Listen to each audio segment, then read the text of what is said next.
And away we go. You're turned into SC Radio, Slothcast. I am the Sloth Man Cisco, as always.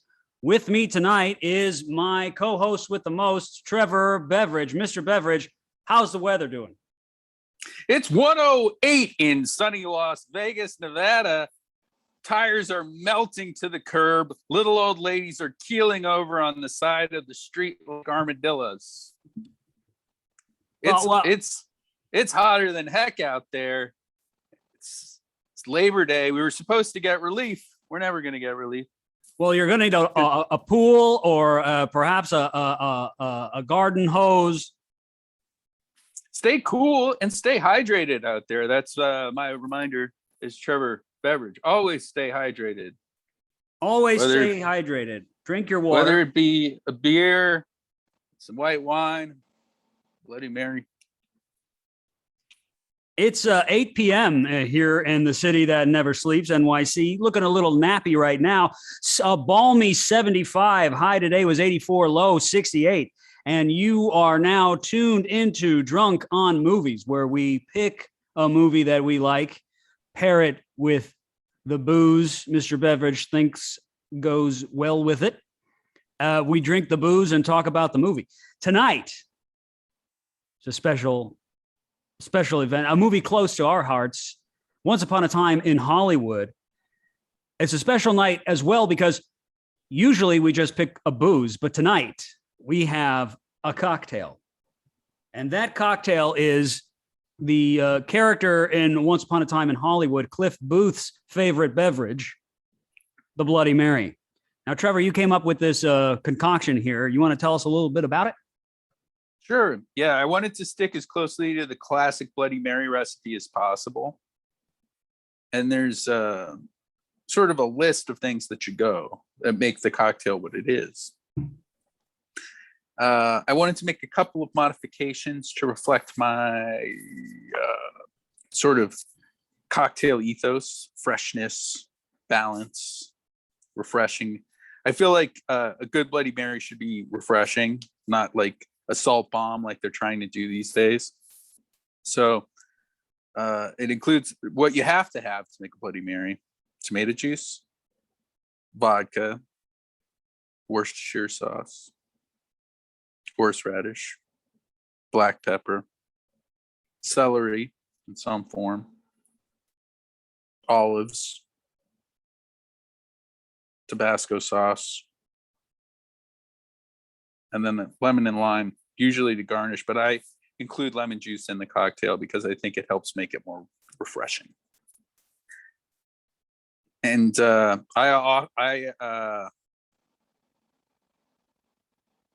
you need a little salt or something. You can use a little extra olive brine to help lift everything up.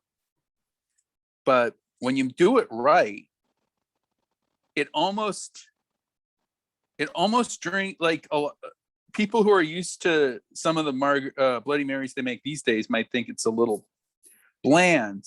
But what I like about it is it drinks easy. Everything balances each other. It's like when you have a good mole or something and all the ingredients, you put all these flavorful ingredients together and the sum of them ends up being kind of simple tasting, like harmonious, which can be mistaken for blandness by the untrained taster. But a good Bloody Mary to me should be highly drinkable. Yeah, last night I had about 4 of these and blacked myself out. Ooh. I used the recipe and I made it pretty tasty. It was very tasty. It was so tasty. I kept adding vodka. I drank 2/3 of the bottle. Damn. Yeah. That's good. See? Yeah, that's what it should be. Because like you hear about on Pan Am, you get these bottomless Bloody Marys and Coach. Those were the days. Yeah. And I was thinking, like, who could drink more than like 2 Bloody Marys? But if you make them right, you can. And then, yeah, of course, you're a powerhouse. You're an animal. But your average person in Coach. But yeah, the old way of making them, they weren't loaded with all this acidity and salt like they are now, and they're like undrinkable. Yeah, it's true. This gave me a bit of well, because I drank so many, it gave me a bit of a reflux issue. I hope that the opening of the show is going to come in clear. It looks like I blew the mic out for basically the whole beginning. If it's an issue, I'll edit it, and I'll edit it to a point where it's not all blown out. But hopefully it made it through, because that was a good little bit. It's nice to have little bits. I like bits. Yeah. What vodka did you use? So I used this vodka that was on sale. It's done by Patron, the tequila company. It's called Ultimate. It's a Polish vodka made using a blend of the 3 classic vodka bases: potatoes, rye, and wheat, and they're all distilled separately and then blended to make a nice tasting thing. And it's a really good vodka. It just didn't do well, so it went from costing $40 to $15, and I don't think they even make it anymore. So I'm just drinking the like reject vodka. Yeah, I couldn't. I was pretty lazy. I guess I could have gone to Beacon Wine and Spirits down the street, but I was on my way from getting the recipes, getting the Worcestershire sauce and the Tabasco. I just stopped off at this local place by the house, a couple blocks away. It's about a block away. And it, all they had for Polish vodka was Belvedere. So it's an excellent vodka. Belvedere is an excellent vodka. It is an excellent vodka. A little too much though to be mixing. Yeah. Yeah. Yeah. I drink that stuff straight. It's delicious. I usually just drink all my booze straight. Yeah. Yeah. Yeah. Same. But for this movie, there's so many cocktails involved that it's really silly not to do something. Yeah. Mixed up. There's several scenes. I think it's safe to say Rick Dalton's favorite cocktail is probably the whiskey sour, it seems. Oh yeah. I think that would be mine as well. Really? That's my favorite. Yeah. You're a whiskey sour guy. Oh yeah. I can drink a lot of those. Those are really good. Those get me happy. And he was doing it the cool old-fashioned way with egg whites and like maraschino cherries and stuff. Yeah, those are fun. Yeah, and then, yeah. No, I was going to say I made mine with egg whites as well. No cherries. But... Oh, really? Yeah, it like kind of cooks the egg white. Oh yeah, for sure. The acidity, and you shake it, it turns it into a foam, basically. Yeah. Yeah. Yeah, I ain't afraid of no egg whites. And then Cliff Booth is a Bloody Mary guy, so it seems, or beer. He likes beer, but seems like when he has his druthers, he chooses the bloody. Right, the beer is more simple. It's just there. Perhaps it's something to do with his character as well, being a man who has killed people. Exactly. Yeah, I was gonna point out how so everyone remembers him drinking it at Musso and Frank's, and then maybe on the airplane. But my favorite Bloody Mary scene is the fact that his wife, his soon to be deceased wife, was having a Bloody Mary as her last drink on the boat. Oh, good catch. Which is a good little bit of symbolism or something. Yeah. But he continues to enjoy them even after that. And not everyone who saw the movie might remember that, but I'm sure he did. I think you remember what someone's drinking right before you kill them. Yeah, well, I read almost all of the book. I will admit I didn't finish it. I'm almost done with it. I'm gonna finish it. I feel bad that I didn't finish it, but this is a podcast about movies and not a podcast about books. Correct. So I don't feel too bad. Yeah, I wouldn't. Yeah, but in the book, he does in fact confirm that Cliff did kill his wife. Mm-hmm. And he chopped her in half basically with that shark gun. like a harpoon gun or something, cuts her in half, and then he sits there with her body, holding her together for several hours until the Coast Guard comes. And as soon as they come and take her from him, she splits apart. But in those several hours, they kind of made peace with each other. And he felt bad when he did it, but it was one of those things that he instantly regretted doing. But he did get away with it, which was the third time that he killed somebody and got away with it. Well, but I think when you're watching Tarantino movies, it's like there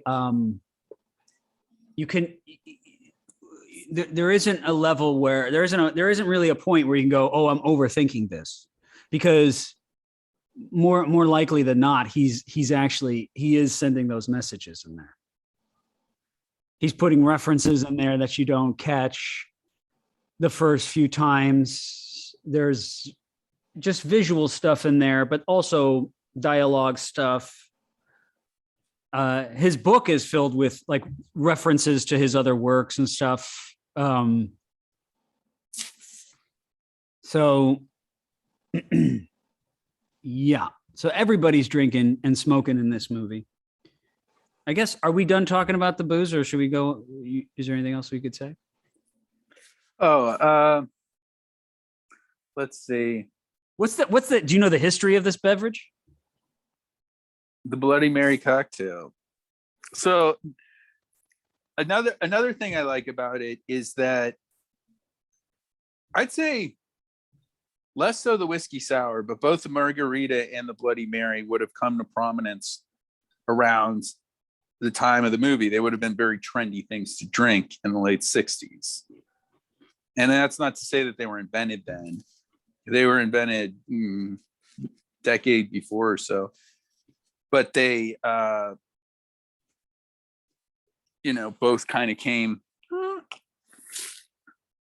They would have been like the seltzer of yore or something. The cool thing that everyone was drinking. And I believe the Bloody Mary was invented in New York, like most cocktails. Huh. Yeah. And it was. I forget the exact story behind it, but over the years, it's endured popularity as a brunch drink and airport drink. And having all these this week has reminded me that those aren't the only two good times to enjoy one. They're a little bit of a pain in the ass to make without a pre-made mix, but they do taste a lot better, I think, making from all the ingredients. You can really control and make them exactly how you like. Well, and, yeah. I was just going to say, yeah, go ahead. There's a lot of variations these days that people do, like Bloody Marias with tequila, Caesar with gin. I personally think vodka is the only way to fly, other than aquavit, which makes a very tasty Bloody Mary if you ever get your hands on that stuff. Well, there was a time when making cocktails was a pretty classy move. It was a standard. Exactly. Entertaining, house parties. Yeah. Hors d'oeuvres. Having friends over. Yeah, having friends over. It's just what you did. Or if you're by yourself, it was just a common practice. Mm-hmm. It doesn't get repeated. So there's so much going on right now. Fucking dishwasher, fucking the dryer, the fucking air conditioner, everything is just. Do you hear all this stuff? No. Okay. Yeah. So they had the. It was just a common thing that people did. That it's a kind of a lost. It's just a lost practice, really. People don't really do that at home anymore. Like you said, it's hard. It's like it's what'd you call it? Seltzer? Cider? Yeah. No, seltzer? Seltzer. It's what all the kids are drinking now. Yeah, it's either seltzer, beer, or they do make pre-mixed Bloody Marys that are in a can You can get those. Yeah, those are the ones that really give you heartburn. Yeah. I used to buy those sometimes. Yeah, maybe a margarita would be better, like on the rocks. But a Bloody Mary in a can doesn't sound very tasteful. That, and I would think that the margarita might be more labor intensive. Maybe not. It's a little bit. I mean, I made my drink in about 5 minutes. I got really good with it last night. I was getting slick with it. I couldn't walk. Yeah. I couldn't talk, but I could mix it up. Oh yeah. And when you're entertaining, that's part of the flair behind it. Like if you're making some, and that was like, it was kind of cool to have a complicated drink back then. Yeah. Something that dazzled the eye. Yeah. A little shake, a little stir, a little squeeze. I don't know what that Splash. is. Juggling. That's flair bartending that you're mimicking, I believe. Yeah.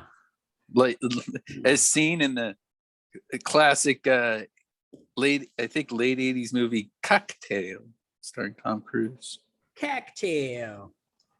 All right. Yeah. I mean that I have to admit I'm not a cocktail guy per se. No. But when the occasion calls for it, there are a few that make my list of classics that you can't replace with straight booze. There's no, like a whiskey sour, you could just drink straight whiskey and skip the sour and all the juice and stuff. There's no replacement for a Bloody Mary other than like going to a juice bar and just having juice. Bloody Mary stands alone, which is why it's one of my favorite cocktails. Yeah. And so you can look on my Twitter. It's pinned up, the recipe that Trevor came up with. I can put it in the show notes as well. And so, yeah, get your Bloody Mary on. And let's now talk about the movie. Sure. This is different because I don't think we've done an episode by ourselves in a while. Yeah, we're back to our roots. Yeah, it's good. It's good, but it's different. It's different. Being alone with you. Being alone with you is different. Something's changed. Creepy. I hope not. No, it's not creepy. I'm creepy. Nothing's changed. Nothing's changed, dude. I still love you. I still love you. I'm still in love. Oh, that's sweet. I don't love you. I'm in love with you. I've been trying to figure out why my finger smells, and I was my like, ass. "What the hell?" Yeah.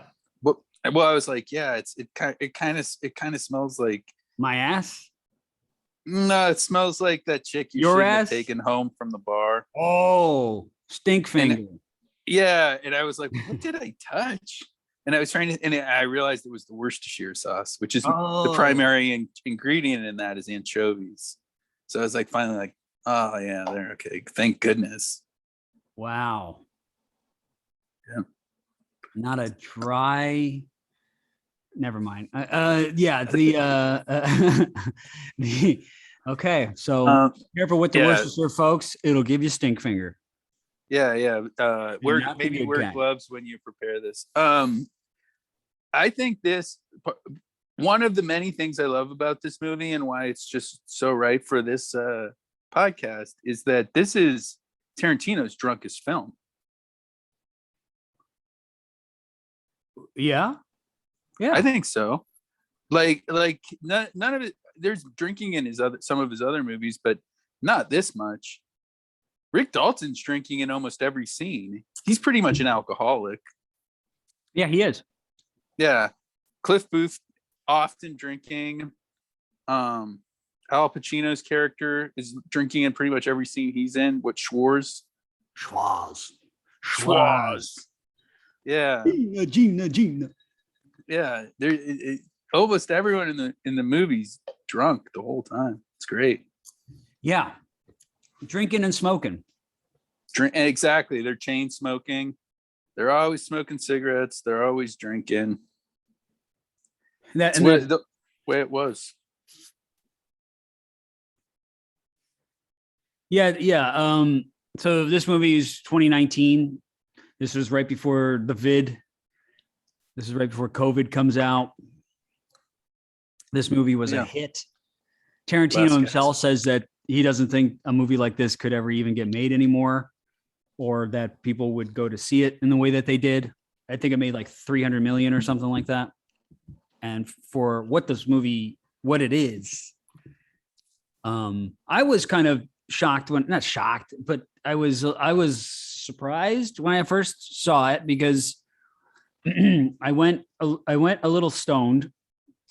So Mm. I that's always weird. And then I went to this old movie house, the Village East on 11th Street, East 11th Street. I don't know if we've seen a movie there before when you used to live here, but they have an old like movie house.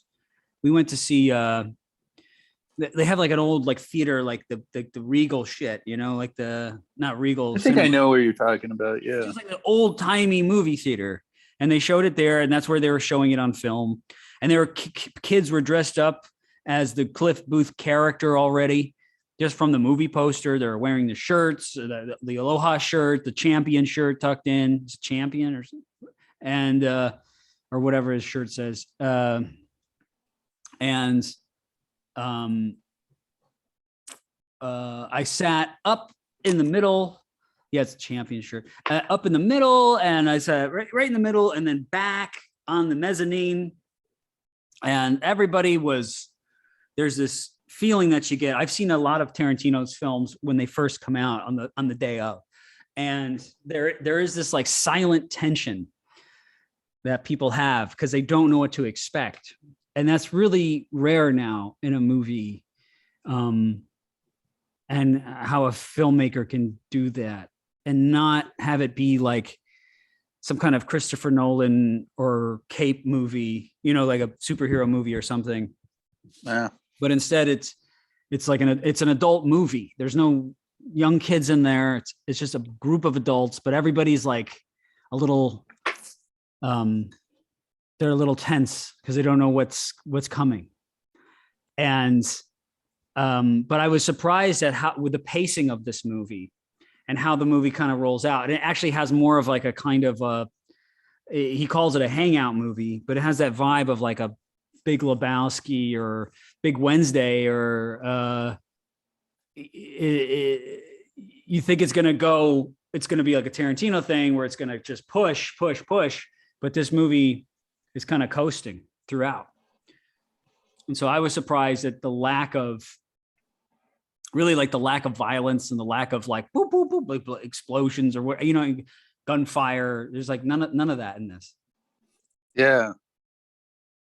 Yeah, it's a good time movie, which is, I think he did that intentionally because I think everyone was like, oh, this is going to be a bloodbath slaughterhouse thing. And instead he was just like, no, this is what it was like back then. Yeah. And to your point, back then, adults got excited about going to movies like Rosemary's Baby. And then they talk about it at their cocktail parties afterwards. Adults used to have adult fun. They used to drink and smoke and go to complicated movies and discuss them. Now they go to like superhero movies, maybe with their kids, maybe just with themselves, and drink alcoholic soda pops called seltzers. And play video games. Play video games. Yeah, I'm turning into Clint Eastwood. There's guys at work that they're about my age, if not older. This one guy's younger, but he's like 10 years younger. He's not like 19. But one of them came up to me and was like, "Hey, did you see the new Spider-Man trailer?" I was like, "No, I did not see the new Spider-Man trailer." Like, it looks good, man. It looks like it's gonna be great. I'm like, this is like talking to my 13-year-old stepson. I was like, are you going to be Spider-Man for Halloween this year? Yeah, exactly. I was just like, that sounds good. The same response I give to my 13-year-old stepson. That sounds cool, man. That's a good way to do it. Yeah, it sounds great, dude. Great. Yeah. But yeah, it's a hangout. And what I noticed, so I've seen it 4 times now, and last time I watched it, I noticed how much of the movie takes place over one day, which kind of blew me away. It's like a movie within a movie. That could have been the whole movie. That would have probably really disappointed people because there would have been hardly no blood really, other than it. But the day that unfolds is the day that Rick Dalton, and none of the main characters interact either, so it wouldn't work. But Rick Dalton spends the day on the set of Lancer. Cliff Booth fixes his antenna and then goes unwittingly gets led up to Spawn Ranch, where he has his first encounter with the Manson family. And Sharon goes to see I'm trying to remember the name of that film, the Dean Martin picture she's in. Yeah, it's the it's called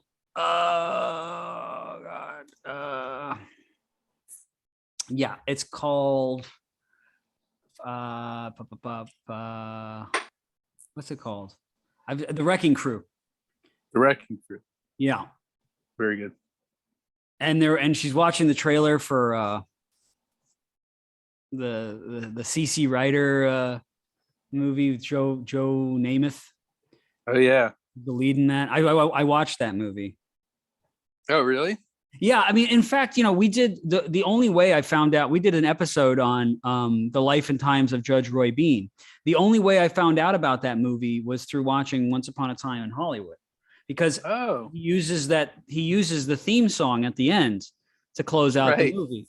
And so I'm a movie geek with stuff like that. And I really liked the song, and I knew that it wasn't composed specifically for that movie, for his movie. So I looked up the soundtrack and I saw it was from the life and times of, from this, the closing credits or whatever. And so I looked up that movie, and that's how I mean, and then we eventually did the episode. But that's, that's what I like about Tarantino, is that you can, and I guess Martin Scorsese in a little way too, because to me, I probably wouldn't have known of Kurosawa if it wasn't for Martin Scorsese.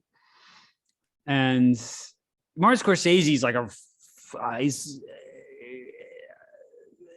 I almost find like Tarantino's recommendations are always going to be a little better in a way than Scorsese, because he likes the really boring shit too. Scorsese does, and Tarantino's more like, here's like the fun stuff, like the weird, wacky stuff that exists. So with the Tarantino movie, you're always going to get these layers of pop cultural references or things you've never heard of or seen or anything, and it'll get you in. It got me into it. Like he did Jackie Brown. That's Elmore Leonard, and Elmore Leonard's a great novelist. He's great in his books. Just like you can finish one of his books in like 2 days because he's just such a good writer. He just keeps it moving. He wrote that. There was a series with Timothy Oliphant called Justified, and that was all based off of an Elmore Leonard character. So it's just stuff like that. The book isn't called Jackie Brown; it's called Rum Punch. But it's something that when I go into a Quentin Tarantino movie, it's something that I expect. Yeah, you expect to have a little bit of a cultural education. And you know what's weird is I listened to the soundtrack last night. I saw that was the theme from Judge Roy Bean. Before that, I thought it was from Rosemary's Baby for some reason, and that's what he was getting at. And I was like, yeah, exactly. Yeah, but yeah, that's it's usual. His soundtracks are always great, and this is superb. So it takes place a day in the life of our three protags, which would be Sharon Tate, Cliff Booth, and the actor Rick Dalton. I don't even know if we need to go into the synopsis thing, but within that day, it reveals a lot about who these people are. And with Sharon, there was some controversy about her not speaking. She doesn't have as many lines as the guys do. Mm-hmm. But I don't know. I think, film is a visual medium. And I think if you just, what he was showing is just her having a normal one, which Yeah. no one ever thinks of her having. Everyone just thinks of her getting her fucking baby ripped out of her stomach and being brutally murdered. But she was actually a pretty chill person. And I really liked how he handled the Manson stuff, because everybody went into this thinking it's going to be a Manson movie. And he's basically a footnote. He's a non-essential player in this whole thing. Yeah. And which I think is weirdly like a really good message for these times. Go on.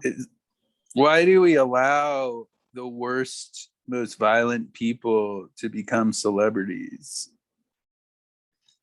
Especially in the context of true talent and celebrity. Why do we remember Charles Manson over Sharon Tate?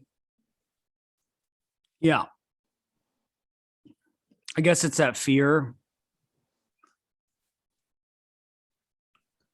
We're kind I of think like people are just sick, gossipy little lemming worms.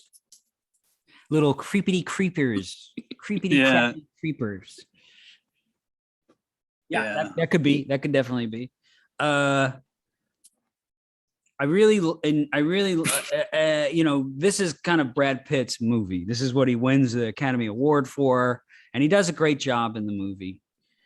He does kind of steal the show, as they say. But I think that DiCaprio really fucking pushes himself in this, more so than I've seen in any movie that he's been in. Oh yeah, he's good. He's really great. He's so funny in it. He is. There's so many. Yeah. I think that character is so strong, and Cliff Booth is so strong that maybe it takes a little bit of his son, but it shouldn't. The Rick Dalton character is like so well constructed, and it's such a perfect glimpse of Hollywood in the time. Like, insecure, but egotistical, from middle America, but really now a Hollywood guy. It's a complex, layered character, a man of contrasts, an alcoholic, which is interesting because it was interesting watching Tarantino write that, like for that kind of character. And an actor who sometimes sucks and sometimes delivers brilliantly. Yeah, in the book, the Dalton character has bipolar disorder. Oh, interesting. And so he self-medicates with the booze. He doesn't know he has it. He just doesn't understand why sometimes he feels great and sometimes he feels low. He feels really, really bad. And Cliff kind of has to, you get in the book, you get to more in the mind, of course, in the characters, and you get more in the mind of how Cliff views Rick, who's like his friend, but he's also like his employee. And there's just times where he just doesn't want to deal with this shit. And I think what it is Cliff Booth. Every man wants to be Cliff Booth, and every woman wants to have like that man. And so that, and it's clearly written in the book that this is Cliff Booth's show. He gets chapters all about him, about his history, about his past, about Brandy, how he gets the dog, about how he was a war hero and he killed more Japs than any other soldier over in the Pacific Theater. He's won 2 Hearts of Valor. He goes to Paris after the war, thinks about becoming a pimp, decides that it's too much work for him. I don't know. I think that character is so strong. It's such a great character, a fun character that everybody, and Brad Pitt's so fucking cool. in this. And he's cooler in this than he's ever been, even when he was like Tyler Durden or something. Yeah. Because what's cool about him in this is that he's that old guy. He's like he's old now. He's older now. And so he doesn't have to try so hard. And he's just got that real laid back smile that he's got. That he's just like, you know. Yeah, you have to think this is got to be like 25 years after he's in the war or whatever, you know. So yeah. It's kind of a hard, it's one of those movies that's hard to talk about because it's like, well, what do you say about the actual movie? And then what does it say about, to me, I think it's the best movie of the 21st century so far. Because what it does is it does the nostalgia part right. And then it's a good way of like,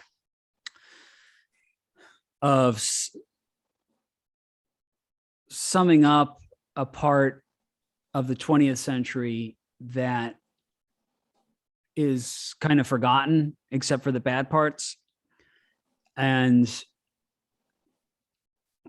at least captures to the viewer what we think that time was like. Yeah. Slower, you know, days went by a little slower. You listen to the radio. People don't listen to the radio anymore. There's no disc jockeys doing their thing like those guys did. Like on that channel KHJ that they're listening to, there were like three. There was the real Don Steele, right? He was one of the hosts, but there was like three hosts that would come on during the day, morning, afternoon, and evening. And it was like people tuned in just to hear these guys, you know, hear their music selection and stuff. Yeah, I view it as it is a very nostalgic movie, and you can get into trouble with that. But it's, I think, sort of as the revisionist films of Tarantino have done in the past, it's there to sort of be a fantasy and to correct a record. So yeah, like Inglorious Bastards was it, at the same time you're like, wouldn't it be nice if this is the way it happens instead? Right.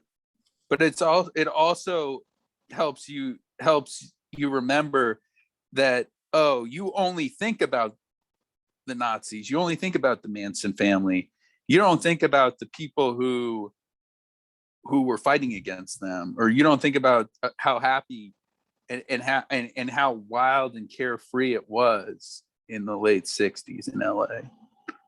Or maybe you do, but a lot of people don't. And I view this as like in the same vein as Django and Inglourious Bastards.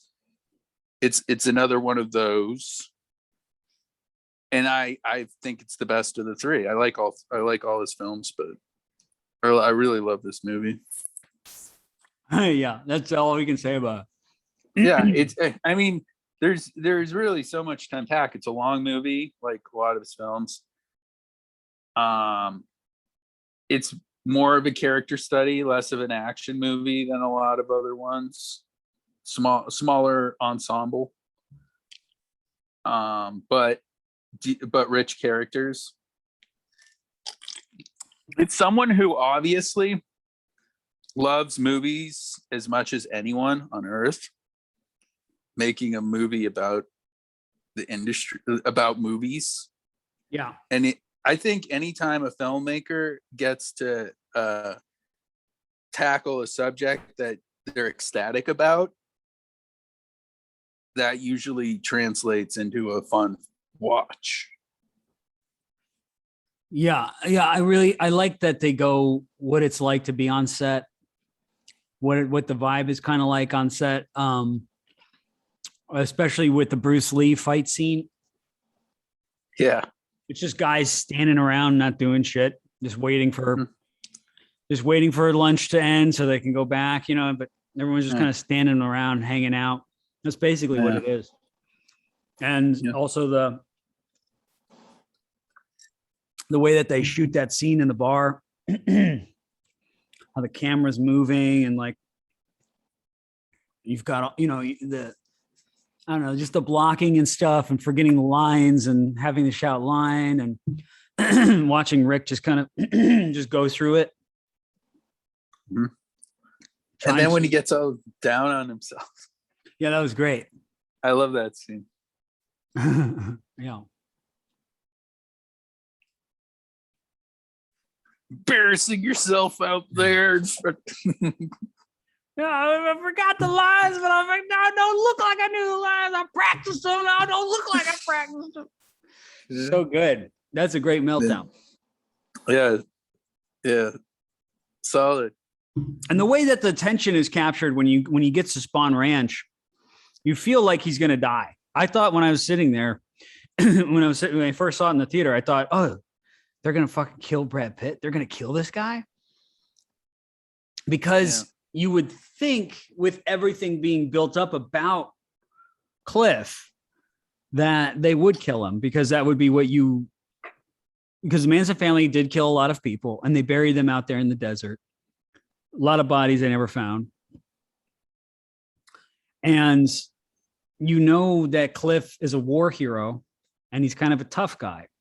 And so you think, well, this is a prime candidate to just, of course you would kill this guy. And you would have, or, you would kill Cliff. This is what I was thinking on watching him. Like, they're going to kill him. And then Rick is going to come and like avenge him. Right. And wow, that'll be interesting. But then that doesn't happen. But the tension building up to it, you think it's coming. Yeah. That would have been an interesting way to play it. Yeah, but then there's there's a scene where he's going back there to talk to what's his Spawn? What's the guy's first name? Is it George? George. And there's a TV show playing, and the TV show's got this really suspenseful music.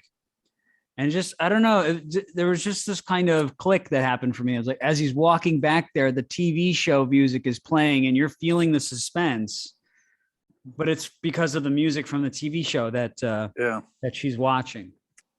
Yeah. I thought that stuff like that's really clever. Oh yeah. He's a master at making you, because of his, past films and also just those sorts of techniques.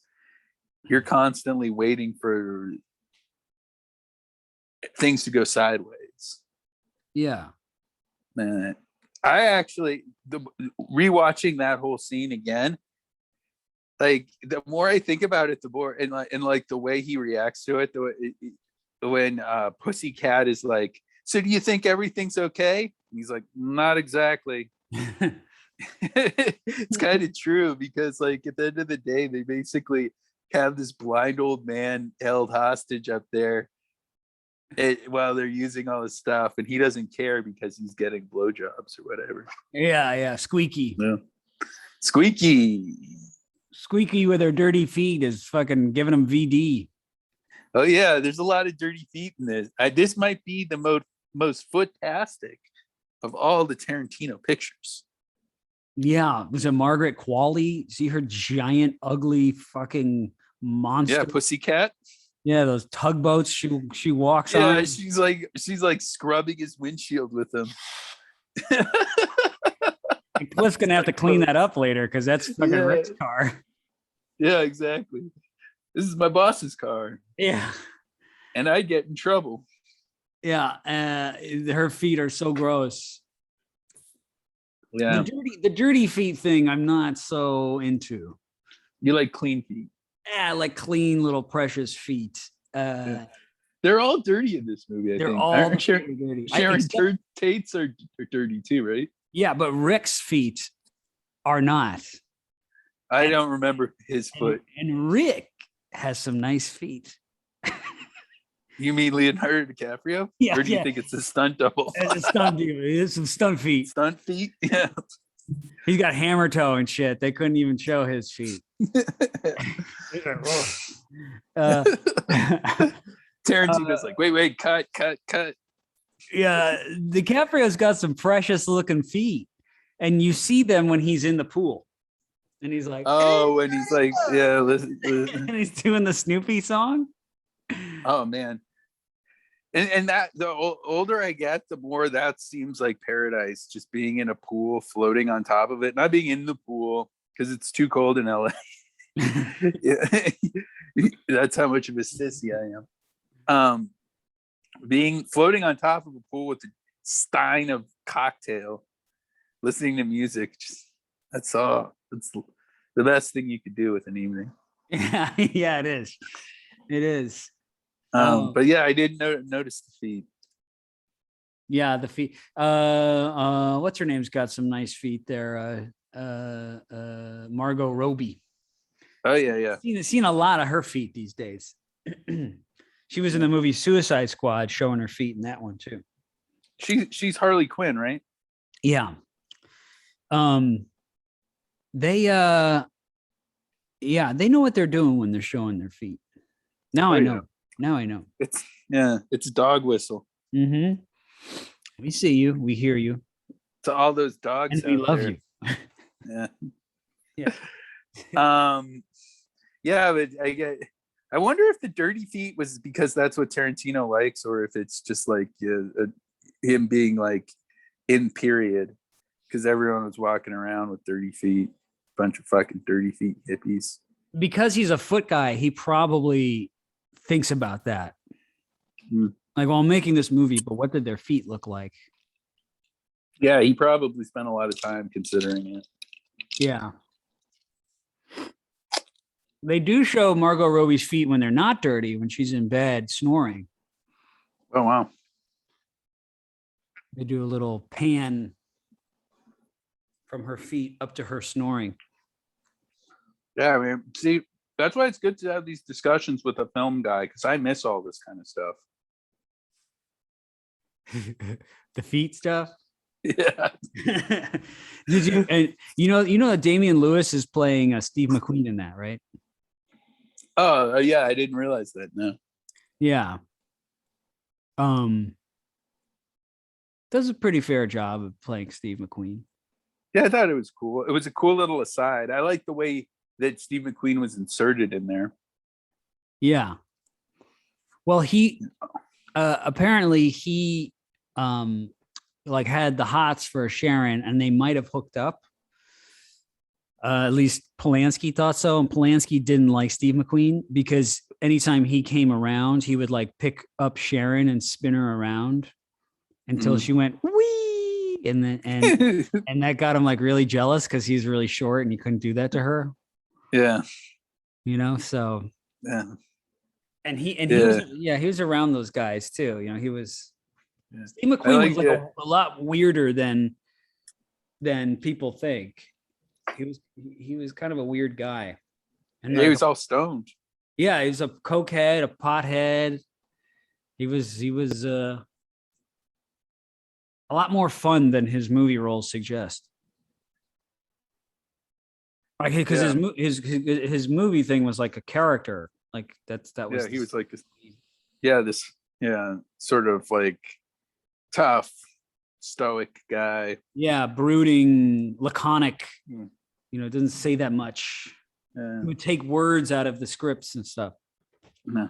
But so Rick Dalton's character is like Burt Reynolds and like Joe Don Baker. He's got like a Burt Reynolds cockiness to him, but he kind of resembles Joe Don Baker. You know who Joe Don Baker is? No. Sounds familiar. Yeah, you've seen him before. He's been in a bunch of stuff. Yeah, I guess Joe Don. Let's see. American character actor. That's what he's labeled as. He was in the original Walking Tall. He was in Oh, okay. He's in Charlie Varick. He's in so many movies. Yeah, he was in the Cape Fear, the remake.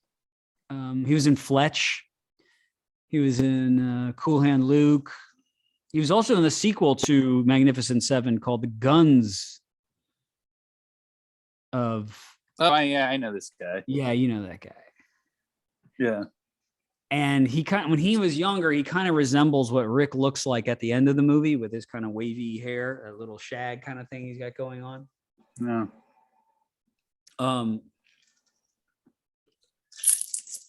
What Tarantino? So to me, like Pulp Fiction, to me is probably the best movie in my opinion of the last of the 90s, but also of like, because it puts the stamp on the 20th century in terms of film. It's got not just a film, but like American film, Americana. It's got all these references to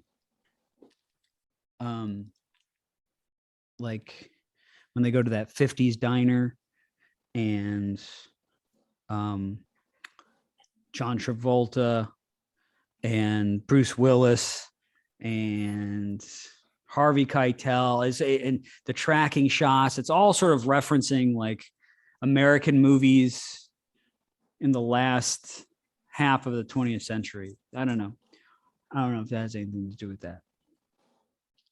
I don't know if that has to do with anything, but yeah, we've got a situation here where this is a great movie, but you got to talk around it because talking about it, it's hard to talk about. Yeah, it does a good job, and that's why I think it's the most successful of his like revisionist movies. I'm trying to think if The Hateful Eight counts. It really doesn't. It's about like a time in history, but it doesn't address specific events enough, I feel like, but it's close. But it does a good job of putting you in there, and it's a fun place to be. Yeah. Like I'm always I'm kind of sad when it's over. Yeah. And it's a long movie too, you know, and then I'm like, oh, I have to go back to the 21st century now. Yeah. I liked it back then. Yeah. I want to hang out more. I know, exactly. Yeah. I don't even like it when it gets to the Manson part. I'm like, I could have just had more hanging out. Yeah, exactly. Yeah, I'm like, oh, we have to do this now. Right. I guess it has to be a Tarantino movie. Yeah, we got to watch a woman get her face bashed in on the fucking on the fire. Yeah, and that's nice that he does bring the ultra violence eventually. You get it. It comes. You just have to be patient. Get her getting torn apart by a dog. Getting burnt to a crisp. Oh yeah. Yeah. It's a pretty brutal little sequence. I think because it demonstrates what would have happened with those kids if they actually met somebody like Cliff Booth who killed people. Yeah. And when he's bashing that the girl who gets him with the knife, when he starts bashing her face, that's like almost gratuitous. Yeah. Like, there's no face left. There's nothing left. He's just like squashing this melon into like the brick wall. Fucking brutal. That was just completely destroys the face. And then he just tosses it like, oh, fuck this. Yeah. And that's we're talking about like Chekhov's acid lace cigarette.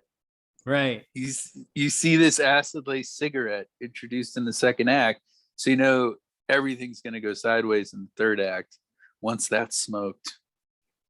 And that's what happens. Yeah, you forget about it. Yeah, so did he. Yeah. He's like, oh yeah. And I know the way he was thinking, because I think like this too. He's like, yeah, I'm already tired. I'm drunk. This is probably not the best night, but I might not be up here again in a while. Yeah, he's letting me go. This is my shot if I want to smoke this. Yeah. Paid 50 cents for it. Right. You know, adjusted for inflation, that's a considerable amount of money. $5 or something. That thing would be like $50 now. Oh yeah. Acid lace cigarette. Oh yeah. Or a joint. It's a joint. Right? Weed. It's a joint dipped in acid. Yeah. Well, the soundtrack is incredible as always. Well, not as always. The Django soundtrack was kind of weird. Had a lot of like weird, like rap and stuff in it, like Tupac songs. You're like, all right, but okay. But I mean, what are you gonna do? What are you gonna do? I like my Tupac, but I didn't like how you used the music in that. I was like, this isn't really I think Rick Ross isn't like, you got a Rick Ross song and like during the whole thing. You're like, all right. But and then Hateful Eight didn't really have much of a soundtrack, but when he does make, but yeah, anyway, great soundtrack. And what's cool about the soundtrack is it's actually done in almost like a radio format. So between tracks, it'll be like radio stuff, or you'll get a commercial for root beer or tanning lotion or tanning oil, stuff like that. And yeah, I mean, how, he's like, he made Neil Diamond cool in the year 2020. Paul Revere in the Raiders. Paul Revere and the Raiders. Weren't they? Yeah, not a cool band. Produced by Terry Melcher. I guess that's the connection. That's the connection. And Polanski hated Paul Revere, hated all that bubblegum shit. But Sharon Tate loved it and would only play it when he wasn't around. And Terry Melcher was fucking Pussycat. And Pussycat is the Margaret Qualley character with the big crazy feet. The hairy armpits. The hairy armpits. and so she and they were fucking the Charlie's Girls were fucking Dennis Wilson, and Dennis Wilson was shelling out thousands of dollars to get rid of like syphilis that he had caught from one of Charlie's Girls. Charlie's Angels. Yeah, Paul Revere and the Raiders. It's funny because like it's even addressed. She's giving shit to Jay Sebring. She's like, "What, are you embarrassed to tell Jim Morrison that you're dancing to Paul Revere and the Raiders?" Yeah. But they are like the corniest band ever. They're like actually dressed up like redcoats or whatever, or like revolutionary like soldiers on stage. Not redcoats, Americans, blue coats. Yeah. But Tarantino makes them seem cool. Right. And a lot of the soundtracks like that. The soundtracks basically, if you were cruising around on the 405 in LA in 1969 and just turned on the radio, that's the soundtrack. Which is, I think, really cool because it takes a lot of work to recreate that so naturally.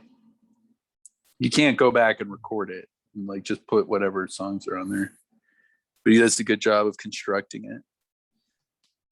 Yeah. And then the book he's talking, there's a Tom Jones reference to the song Delilah. I love that song. Oh yeah, you do? Yeah. There's another song that's the Box Tops have a couple of songs on there. But in the book, he talks about Sweet Cream Ladies Forward. What is it? Well, yeah. Sweet Cream Lady Marching. Something about marching. You sent that to me. Forward March. Sweet Cream Ladies Forward March. Yeah.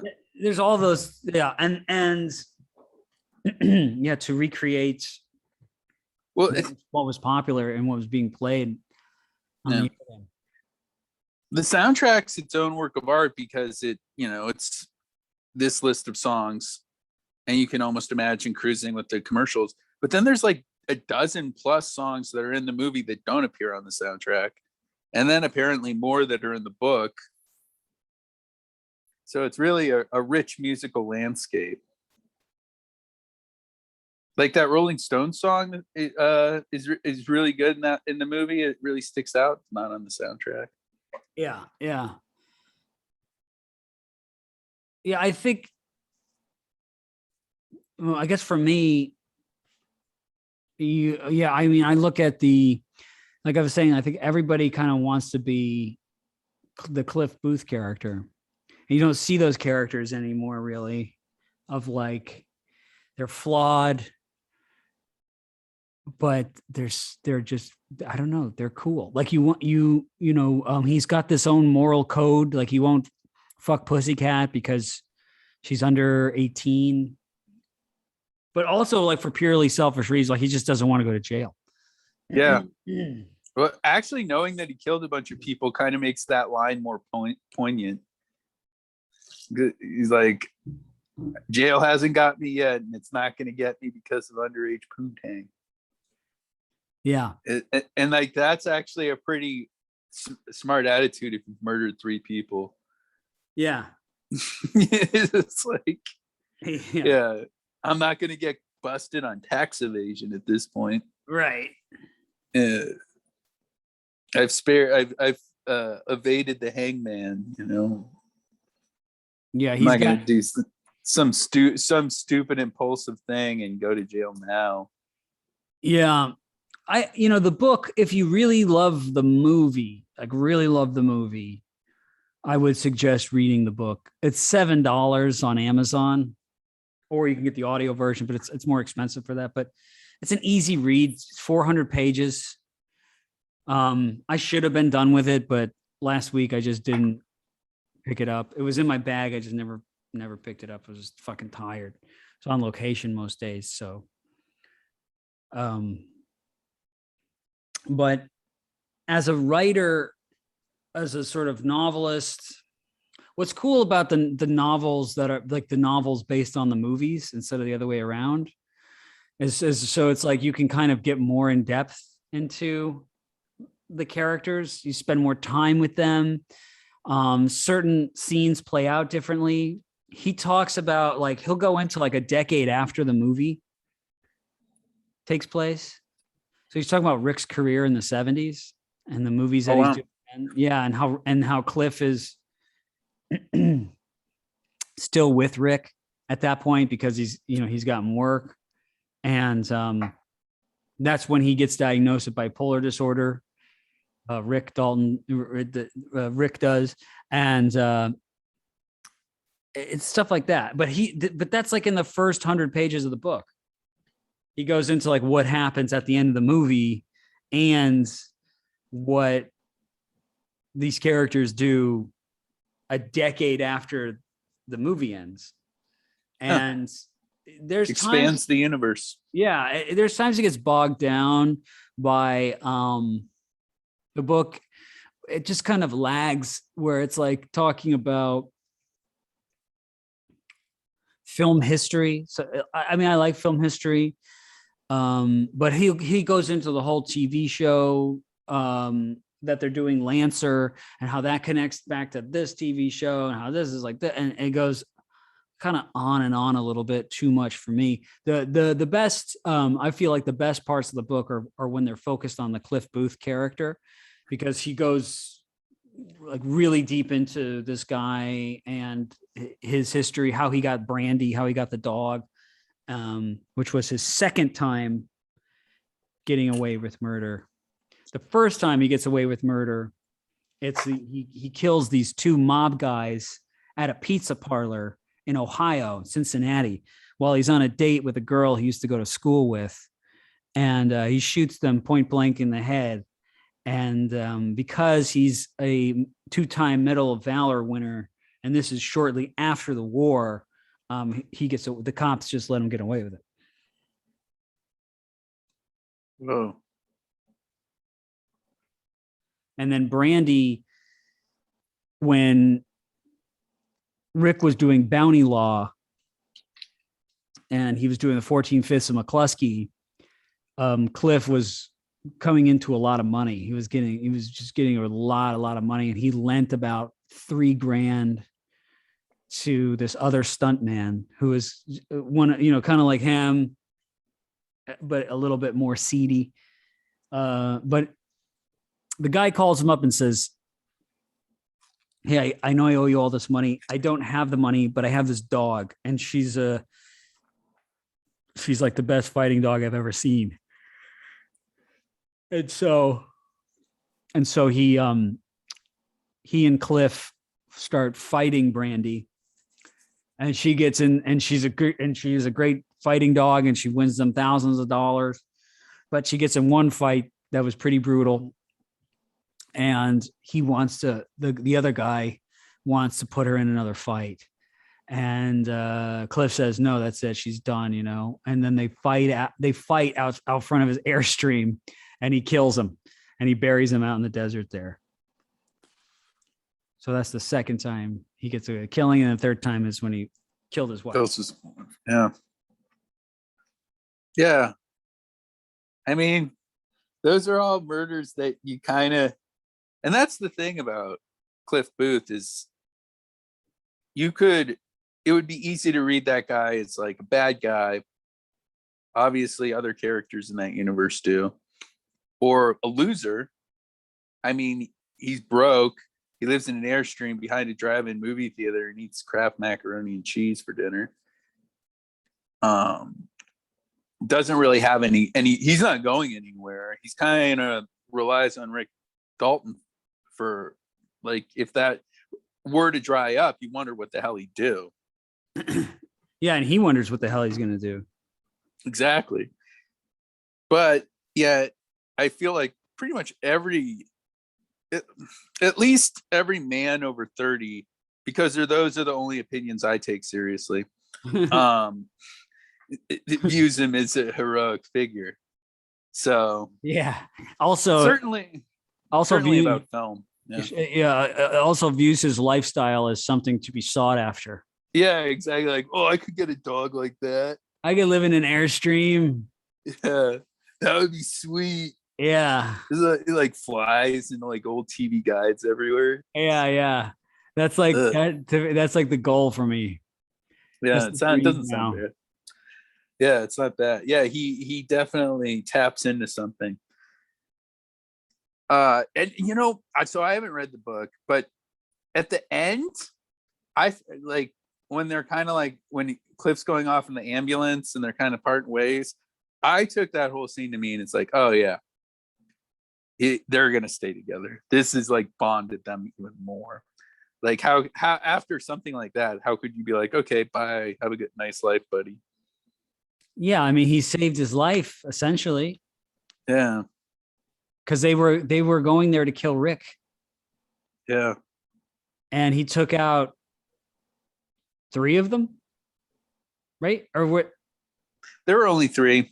There were only 3. He took out 2 of them, but the one he sent outside to go in the pool was like something like a zombie. She was already like really. She already took the dog food can to the face and all that. Oh god. Yeah, the dog, and then the dog attacked her, mangled her up. Yeah, she was like a chicken with her head cut off. Yeah, I mean, it's a good friendship to have. I don't know how old Rick. Well, I guess Rick is supposed to be about our age, and Cliff is about a decade older, probably. Yeah. Yeah. Cliff is a decade older. Cliff is supposed to be. The way I don't know, but if he was in World War II in 1969, he would have had to be in his like earliest, like mid 40s, probably late 40s, maybe even 50s. Right. Early 50s. So I would say Cliff was like 46, 47, 48, I don't know, somewhere in there. And maybe Rick's a little younger. Right, because he's talking about the Bronco Buster, right? The book that he's reading, where the guy's in his late 30s.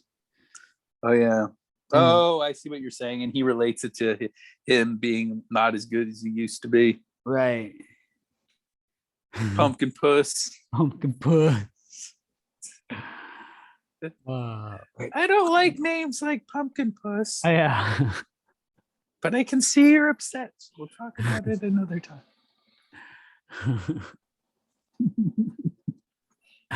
Yeah, he's so good. Yeah. Very, very, very. What's up? How are you doing? I'm done. Yeah, I'm pretty much done. Okay. Well, we can wrap this up if you want. Yeah, I think it's been a good talk. Did drink a big Bloody Mary. Four shots. Four shots. I'm not even drunk. Wow, that's impressive. I'm not even buzzed. I mean, I'm not even like nothing has happened. I just got some acid going on. I got some reflux going on. Oh, only the side effects, none of the desired effects. Yeah. I mean, what's funny about this movie is we had this thing hyped up for a long time. This was one of these episodes that we couldn't wait to do. And now that we got here, it is what it is. But I think it's because it's one of those movies that when you sit down and try to talk about it, it's better to be experienced, really. Or watched together and spoken about then or something. I don't know. But, you know, this is. I'm trying to remember who I watched it with. I saw this in the theaters. I'm trying to remember who I watched it with. But yeah, I don't think we talked about it all that much. Yeah, I mean, this isn't one. This sort of reminds me of the Arizona Dream episode, where it's like it was again a similar situation. Where it's like it's a great movie, but what can you say about it? Except you got to watch it. And yeah, it's immersive in that sense. Yeah, it's definitely like a little experience you can have in your house. Yeah, and I intentionally didn't address the annoying things that people talk about. Oh, like what? Like the drummed up controversies regarding. Yeah, it's like Quentin Tarantino hates women. Even though he created one of the strongest female action heroes of all time. Yeah. And the Bruce Lee thing. The Bruce Lee thing, and again, drummed up. I mean, Bruce Lee's just one of those sacred cows. It's gonna always, it'll always be controversial if people feel like you're disrespecting Bruce Lee. I didn't feel it that way. Bruce Lee was just what you need. It was what you needed to build up the character. Cliff Booth. Yeah. Also, it's like Cliff Booth killed people with his bare hands. Yeah. Yeah. So when this guy's talking about how his hands are lethal weapons, he's like, He's like, dude, I'll fucking kill you. And that's what's going on when they're fighting. It's like Cliff is trying to not kill him, even though he wants to. He's like fighting the urge to kill him. Whereas Bruce Lee is like fighting the urge to not really hurt him. Yeah. Then he kind of realizes like there's no. Also, I mean, like if you really want to in depth about this movie, you can hear Tarantino talking about it on his various podcast appearances on Joe Rogan and Mark Maron. And he goes into length about this movie. And he's going to say stuff that's, you know, I just like this movie. I've watched this movie probably, you said you only seen it 4 times. I believe I saw it twice in the theater, and I've seen it about 6 times in the past 3 months. About hot dog. Wow. Yeah. Yeah. I mean, it's a good ride. I like it a lot. It's a good ride for me. Yeah, I wouldn't shy away. I feel like it's one of those movies that I'll probably go. It's on that top tier for me. Then I'll probably go back there periodically throughout my life. It's up there with Pulp Fiction. It's probably the only other Tarantino that hits that spot for me. It's very singular, and it's like, in what it's doing. You just crave it.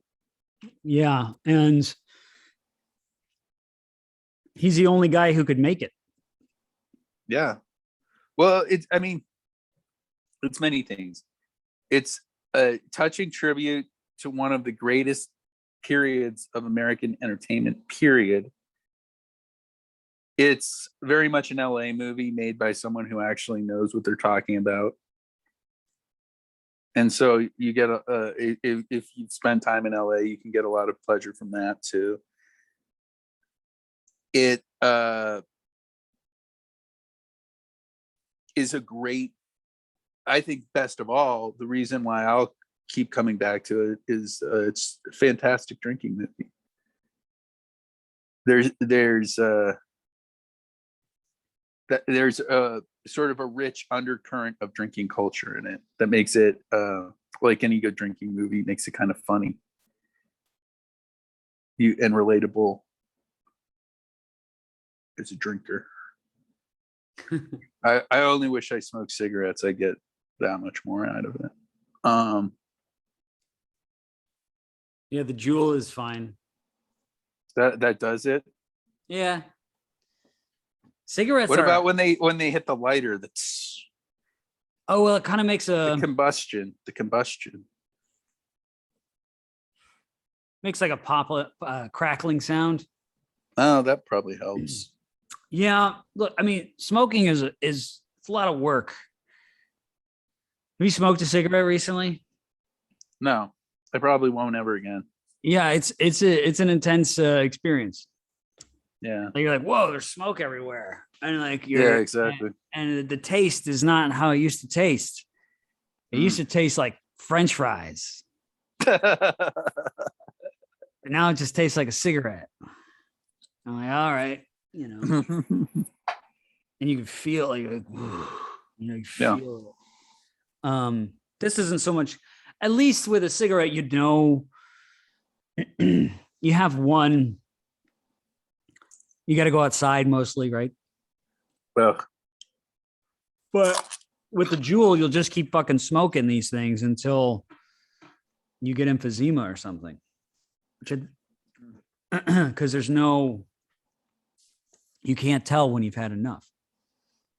I can only just do it. I can only tell when I get like heart palpitations. I'm like, oh, maybe I need to stop doing this for the rest of the day.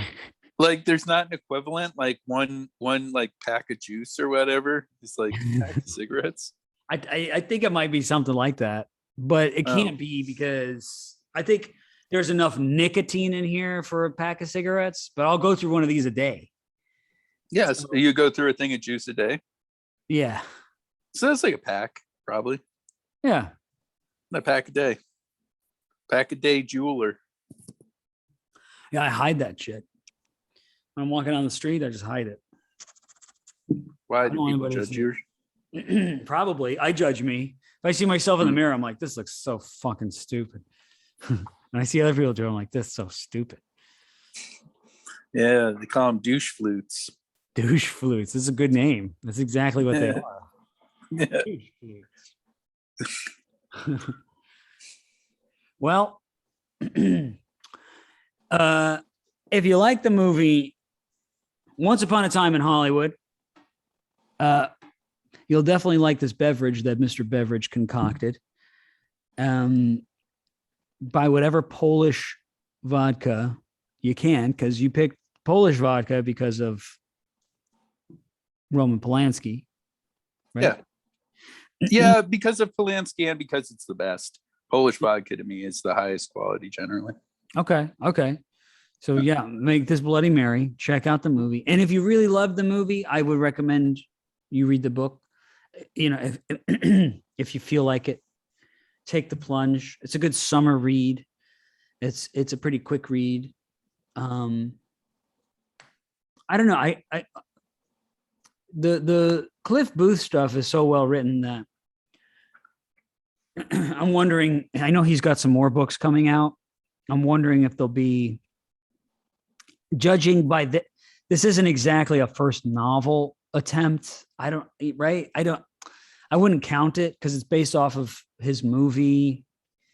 But if I could be being a little too lenient, because if this is, I don't know, if you consider it a first novel, it's not very promising. But if you love the movie, it's a great companion piece. Yeah, so check those things out. And thank you to our patrons and to the people that subscribe and listen to us and watch us on YouTube. Um, we'll see you next week. Trevor, do you have something to sign us off with? Yeah, I'm gonna go on a little LA rant. This being an LA movie. So as a nostalgic piece, this goes to some of the fun old places that you can still visit in Los Angeles should you ever travel there. Musso and Frank's, Casa Vega, El Coyote, the oldest Mexican restaurant in LA, and where Sharon Tate enjoyed her last plate of enchiladas. But I feel like this also captures why these places are all in the film, is that it captures LA at its peak. That's probably when that city was the most fun. And now if you go back, you got to go to places like that because it's like a museum, because all the new stuff there sucks. And you can go there and kind of live in the past, sort of. It reminds me, I don't know why this story you told me, Anthony, stuck with me, but it was you were talking about hanging out at Barney's Beanery in West Hollywood. You're like, oh yeah, Jim Morrison used to hang out here. And then someone else is like, so what? This place sucks. Let's go somewhere else. Yeah. Yeah, that was Brandon. Oh, really? Yeah, he Brandon Oakes. He's an actor and big time Canadian actor, and he's a full blood Mohawk with a big engine, about 6'5", hair down to his back. And I took him to Barney's Beanery because I lived in West Hollywood, and he's looking around. We're in there, and I'm like, hey, Jim Morrison used to live right across the street at that hotel, and he used to come in here every night. And he was like, so fucking what? This place sucks. Like, yeah, you're right. All right. So, yeah. I feel like that's like all the new stuff sucks, and then the old stuff. It's like none of those places have that I mentioned have really great food, but it's like a living museum visiting Los Angeles. Yeah, it's a shame. It's a shame. And they got rid of all the things that made that city look cool and unique. Yeah. And replaced it with glass and just bullshit. I think because it's such a transient city. You get a lot of transients coming in there. Yeah. People whose kids aren't going to be there or whatever. But that Hollywood back then, when the movie was made, it was like represented a different type of Hollywood where like everybody went to school with each other. They knew each other, that their kids knew each other's kids. Like Kurt Russell, for example, was he was in Disney movies as a kid. Everybody knew Kurt's dad or something. Everybody just knew everybody there. Yeah. You didn't get a lot of like transients. You got people, but it's like the business end of it, like the people that make the donuts. They all like knew each other, and a lot of the sets were small. But yeah, it's almost like unrecognizable. So it's great that he made this kind of love letter to the city that he grew up in, and remembers, being a certain way. And it would be nice to see his last movie be a movie about our times, but I don't think he'll do that. Yeah, I don't know. Who knows? I don't know. Who knows with that guy? Yeah, we definitely need it though. But maybe that's up to somebody else. Maybe that's up to Damian Chazelle. Make another musical. Remember that movie? Yeah. I think that La La Land is sort of like the Antichrist of Once Upon a Time in Hollywood or something. Yeah. It's the exact opposite. Yeah. Everything that's bad. Yeah, exactly. It's definitely not a dude hang drinking movie. That's for No. fucking sure. Yeah. Yeah. All right. Piece of what? Piece of what? trash, I was gonna say. Piece of trash. Yeah. Okay. Well, from Mr. Beverage and the Sloth Man here, thank you for joining us. We will see you soon. Good night. All right.